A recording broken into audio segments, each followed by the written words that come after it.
To add an Excel spreadsheet as a layer on our SpatialXL map, we will need two columns with coordinate data. These columns need to be called longitude and latitude for SpatialXL to add them to the map. And you'll see in this example, every record has a longitude and latitude value. We have around 11,000 or so customers that we're now going to add as a layer to our map. To add a layer in SpatialXL, click on the SpatialXL tab, and you can either select the range of data that you want to add in your spreadsheet, or if you want to add all the data, simply click on a cell within your range. You can then click on the Add Excel Layer button. This will bring up the Layer Properties box, and this box you can come back to at any time to make any further changes. For now, we'll just select a different color. So for example, we'll change the color to red. And because we have around 11,000 or so customers, we'll make the size of the points a bit smaller. And we can choose here if we want to border our points or not. For now, we'll leave the borders on. And then we'll click OK. You'll now see in the layer control that we have a layer displaying here. And this basically is the spreadsheet layer that has been added to your SpatialXL map that is ticked on and displaying. We can change the name of this layer here by double-clicking. And you'll see here that every red point on the map represents one of the 11,000 customers in our spreadsheet. And for now, we'll add Google Maps as a background layer for our customers.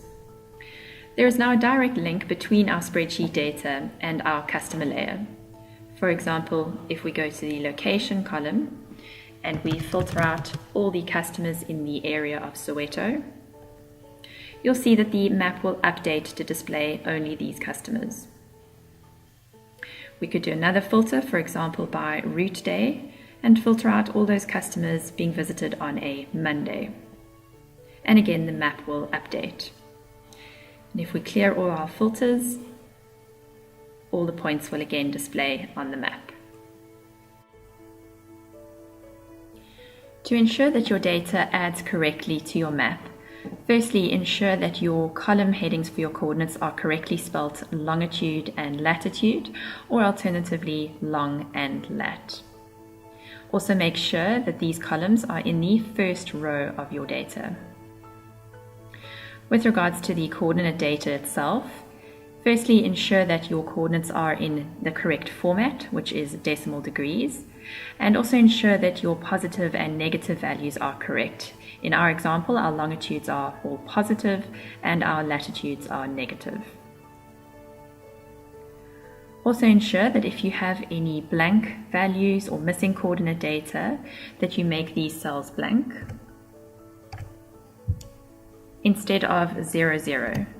If you have zeros in your data, you'll see that when we zoom out, these values will plot at the equator meridian intersection. If we make these values blank,